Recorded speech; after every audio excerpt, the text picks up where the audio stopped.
미중 무역전쟁의 장기화 속에 우군 만들기에 바쁜 중국이 일본을 향해서도 손짓하고 나섰습니다.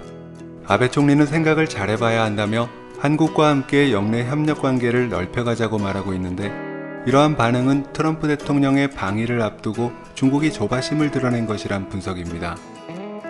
안녕하세요, 파란나비입니다.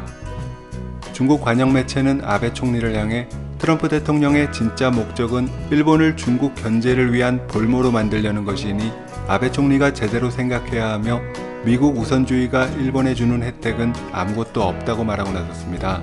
반면 일본과 중국의 관계는 마침내 정상궤도에 올랐으니 이번 기회에 한국과 함께 협력해 나가자고 말하고 있습니다. 최근 일본은 중국과 관계를 개선해가는 모습을 보이고 있지만, 한편으론 중국과 영토 분쟁 마찰이 격화되고 있습니다. 일본 정부에 따르면 중국은 기관포를 탑재한 해경선을 44일 연속으로 센카쿠 열도 접속 수역에 보내며 긴장감을 유발하고 있다고 발표했습니다. 이것은 관련 기록을 측정한 2012년 9월 이후 가장 긴 것이라고 하는데, 중국과 관계 개선 분위기 속에 보이지 않는 갈등의 원인을 제공하는 중국이 일본에게 전통 우방인 미국과의 관계를 틀어버리고 중국과 협력하자는 것입니다.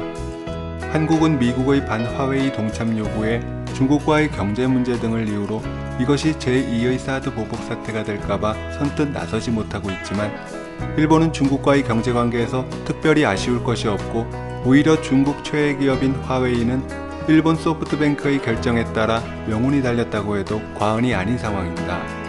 미국의 제재 속에 고통받는 화웨이는 항상 준비되어 있다고 말하지만, 화웨이가 믿는 구석인 하이실리콘은 사실상 세계 시장을 독점 중인 영국의 ARM이라는 반도체 설계회사로부터 설계도를 받아 제작해야 합니다. 그런데 ARM이 화웨이와의 관계를 끊겠다고 선언하면서 화웨이는 식물기업이 된 상태인데, ARM을 34조 원에 인수하며 미래를 내다본 인생 최대의 베팅을 했다고 평가받는 사람이 바로 일본 소프트뱅크의 손정희 회장입니다.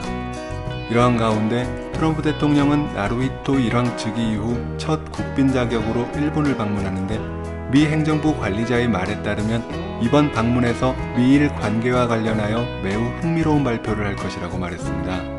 이것이 무역협상 관련된 합의냐는 질문에 그것은 아니고 동맹 강화의 기회라고 답한 점에서 미국의 대중 압박에 일본의 참여가 높아지는 게 아니냐는 추측이 나오고 있습니다. 실제 일본은 화웨이 관련 ARM의 조치뿐만 아니라 5G 통신장비 배제와 스마트폰 판매 중단 등의 조치를 동시다발적으로 내놓고 있으며, 중국 내 일본 공장이 관세 등을 이유로 철수하는 움직임도 늘어나고 있습니다.